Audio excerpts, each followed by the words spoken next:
A'udzubillahiminasyaitonirrajim. Bismillahirrahmanirrahim. Assalamualaikum warahmatullahi wabarakatuh. Teman-teman, para kaum muslimin muslimat yang berbahagia dimanapun Anda berada, selamat datang di channel Ajimah. Senang sekali bertemu dengan Anda. Semoga Anda tidak kurang satu apapun, sehat-sehat selalu, berbahagia bersama dengan keluarga Anda. Perkenalkan, nama saya dari sisi pemberian orang tua adalah Pertemuan Sitepu. Tetapi setelah masuk Islam, saya mengganti nama atau diberi nama oleh pengarah saya, oleh guru saya tepatnya. Maka nama saya diberi Ajimah, yang artinya kebulatan tekad, semangat yang tinggi. Dan usia saya saat ini alhamdulillah 65 tahun lebih. Semoga saja Allah masih memberi kesempatan kepada saya untuk berbuat yang lebih baik untuk bekal saya berjalan ke akhirat kelak. Amin. Dan channel ini bernama Ajimah Risalah, ya. Dan kontennya, seluruh konten yang ada di channel ini adalah kajian risalah Allah, ya, yang sumbernya melulu kitabullah. Jadi sumbernya betul-betul kitabullah dan akan diusahakan dibahas berdasarkan sunnah. Kemudian tujuan channel ini 100% dakwah. Sebab itu channel ini tidak dimonetisasi atau tidak diberi iklan, tidak dipasang iklan. Jadi kalau Anda menonton channel ini, Anda tidak akan disuguhi iklan sebab kita memang tidak monetisasi. Anda boleh like, share, komen di channel ini, tapi tidak boleh mempertentangkannya dengan pendapat siapapun. Kalau Anda sependapat, alhamdulillah. Kalau Anda tidak sependapat, abaikan saja. Semua tidak ada masalah. Kalau Anda bisa paham dan terima, syukur, semoga ini bermanfaat buat Anda dan buat kita semua. Kemudian Anda bisa mendownload seluruh konten di channel ini dan Anda boleh menguploadnya kembali di channel Anda jika Anda berkenan. Jadi kalau Anda suka, ini pas, Anda boleh download, boleh upload lagi di channel Anda. Sebagian atau keseluruhannya. Dengan catatan tidak boleh dimonetisasi. Artinya tidak boleh dipasang iklan. Jadi kalaupun ada konten Anda yang sedikit mengambil video saya, tidak boleh dipasang iklan. Kalau Anda pasang juga, saya tidak ridho. Demikian, semoga channel ini bermanfaat terutama buat saya secara pribadi, kemudian kepada anak cucu keturunan saya, orang-orang dekat saya, dan kepada manusia pada umumnya. Amin. Assalamualaikum warahmatullahi wabarakatuh. A'udzubillahiminasyaitonirrajim. Bismillahirrahmanirrahim. Alhamdulillah wa syukrillah. Asyhadu an la ilaha illallah wahdahu la syarikalah wa asyhadu anna Muhammadan abduhu wa rasuluh. Teman-teman, saudara-saudara, kaum muslimin muslimat dimanapun Anda berada, berjumpa kembali dengan saya Ajimah. Kali ini kita akan membahas surat ke-46, surat Al-Ahqaf, ayat ke-15 yang saya beri judul Aku, Orang Tua, dan Anakku. Teman-teman, kaum muslimin muslimat, dari judulnya kita sudah bisa tebak bahwa isi daripada kajian ini adalah tentang diri kita, tentang orang tua, dan tentang anak. Seperti apa? Kita mulai saja. Bismillahirrahmanirrahim.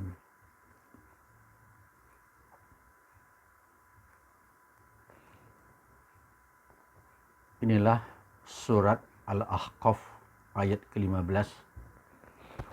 A'udzubillahi minasyaitonirrajim. Wa wasaynal insana biwalidayhi ihsana. Hamalathu ummuhu kurha wa wada'athu kurha wa hamluhu wa fisaluhu salasuna sahra hatta idza balagha ashuddah wa balagha arba'in sannah qala rabbi awji'ni an ashkura ni'mataka allati an'amta alayya wa ala walidayya wa an a'malan solihan tardoh wa aslih li fi dzurriyyati inni tubtu ilaika wa inni minal muslimin. Inilah dasar ayat yang akan kita kaji pada kesempatan ini. Kita langsung saja mulai, ya. Wa wasoinal insana. Dimensi insan sangat rawan akan poin-poin nanti di bawah. Maka Allah memulainya dengan kata wawasoina. Ya kan? Jadi boleh jadi itu sebabnya maka Allah mengingatkan dengan berwasiat. Mungkin kita tahu bahwa untuk manusia saja wasiatnya sangat begitu penting. Artinya wasiat harus didahulukan sebelum membagi harta warisan. Ini Anda bisa lihat di surat An-Nisa, surat keempat ayat 11. Begitu pentingnya wasiat. Itu wasiat dari manusia.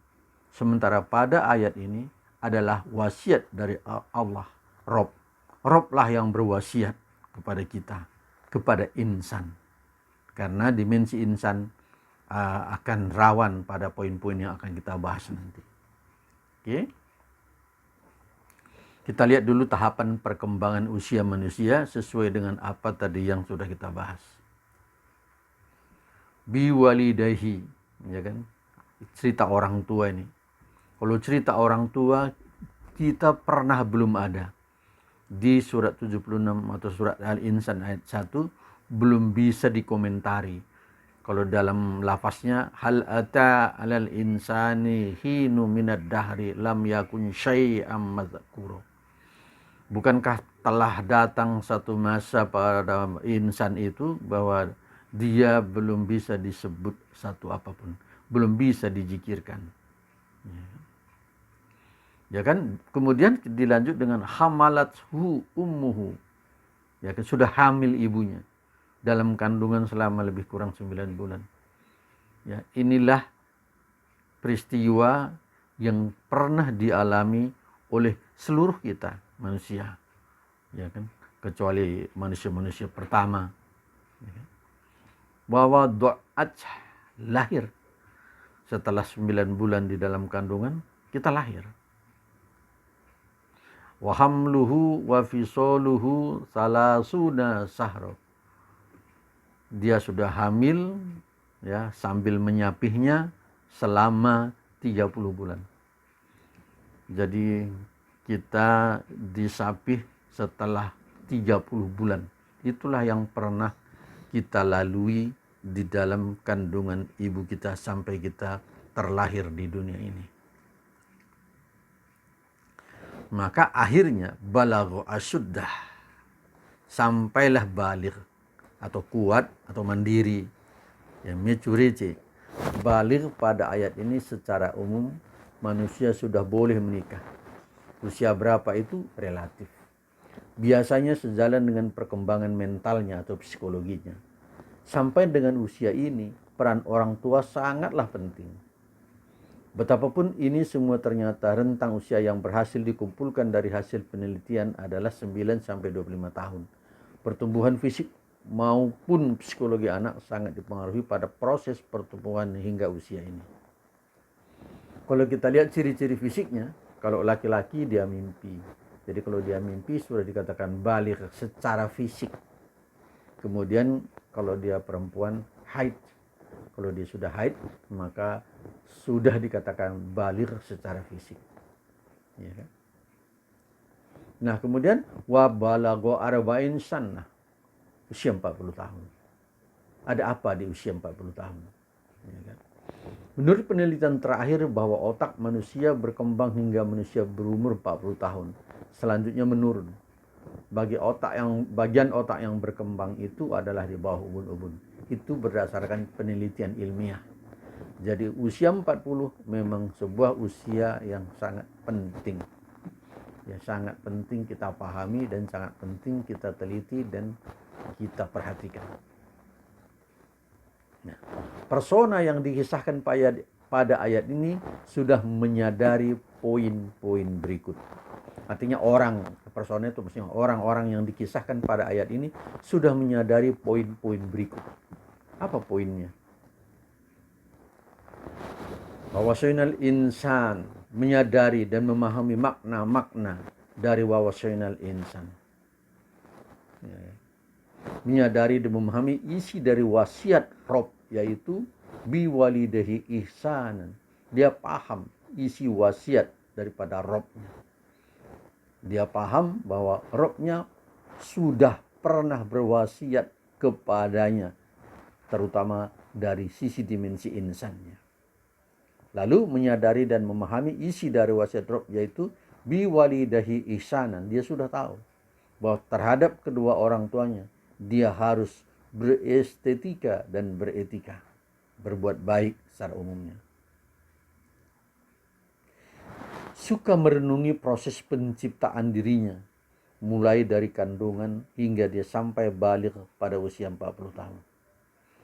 Dia ingat bagaimana dia anak-anak, dia ingat bagaimana dia dibesarkan oleh ibunya, bagaimana dia disayangi oleh ibu dan ayahnya, sampai akhirnya dia balik pada usia 40 tahun. Tadi sudah kita singgung bahwa usia 40 tahun ini adalah satu usia yang begitu penting untuk dicermati.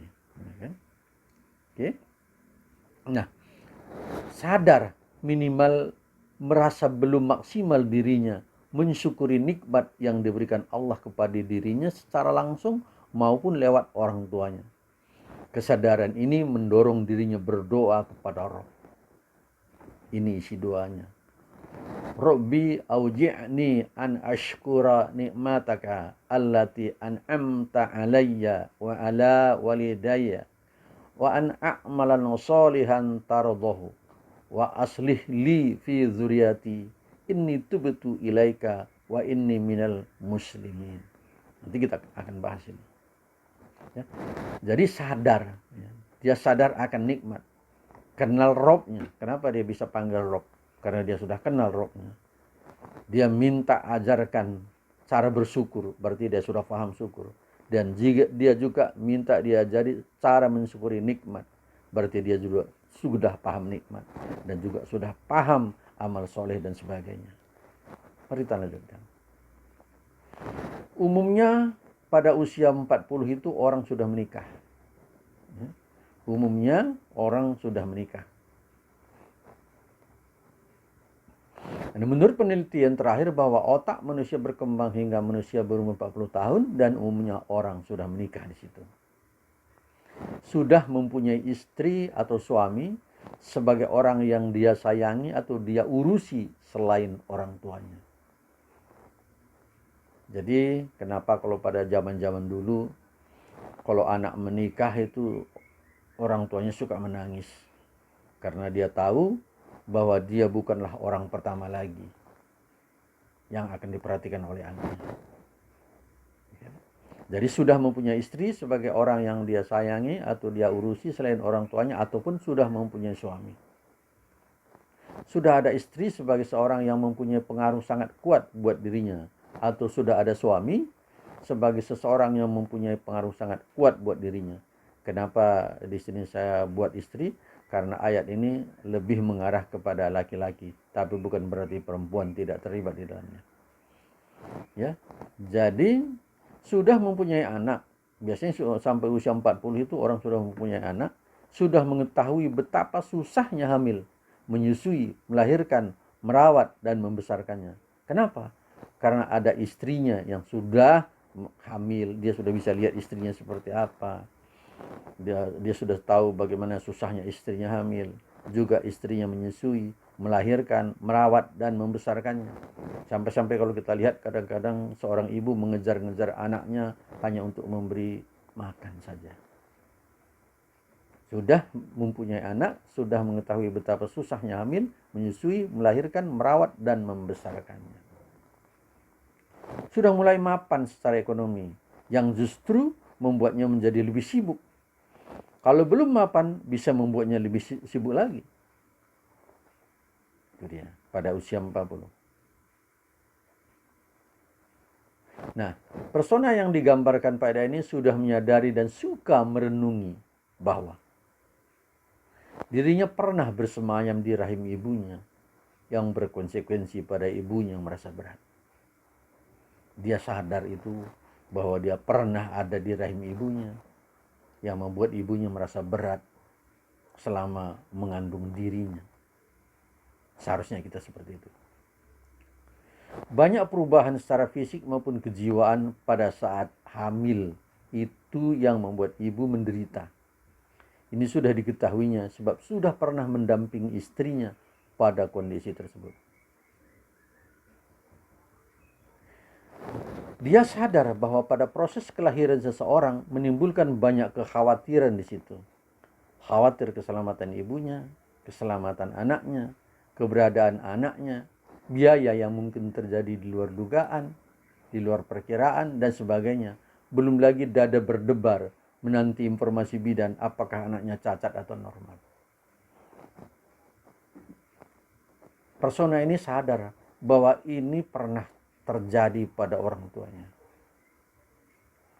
Dia sadar bahwa proses membesarkannya sejak lahir sampai menyapihnya cukup repot. Repot dari segi harus memberinya susu, mencari biaya susunya, sakit pada setiap perubahan fisiknya, menangis pada saat dia menderita tanpa tahu apa yang dikeluhkannya, dan lain-lain. Kita, jika sudah usia 40 tahun dan sudah pernah punya anak, ketika anak kita kecil menangis, itu betapa sulitnya kita menduganya. Sebenarnya dia ini butuh apa. Dan biasanya yang paling mengerti itu adalah ibunya. Itulah kita semua yang pernah mengalami proses ini. Dia juga sadar bahwa kelakuan atau tingkah anak menjelang dewasa banyak macam ragamnya. Sering membuat orang tua cemas karena sering tingkah laku anak belum mengerti bahaya atau kurang memperhitungkan bahaya. Seperti suka ngebut naik sepeda motor, suka mandi sungai, lompat-lompat dari ketinggian, dan sebagainya. Manjat-manjat pohon, yang itu membuat orang tua cemas. Orang ini suka menyadari itu, sehingga timbul rindunya, timbul cintanya, timbul sayangnya kepada orang tuanya, timbul hormatnya. Dia juga sadar bahwa semua ini, mulai dari keberadaan orang tuanya dan kelahiran dirinya, belum tersyukuri dengan baik. Orang ini sadar bahwa dia belum mensyukuri keadaan ini dengan baik. Sehingga dia berdoa seperti di atas tadi, sesering mungkin. Bukan hanya menyenangkan ibu setiap sekali hari ibu, ya, setahun sekali. Islam tidak mengenal hari ibu. Karena setiap hari adalah hari ibu. Ya, setiap hari adalah hari ibu.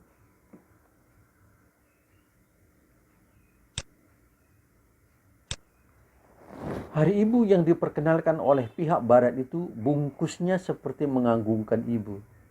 Tetapi isinya mengecilkan ibu sekecil mungkin. Mereka mengagungkan ibunya satu hari selama setahun.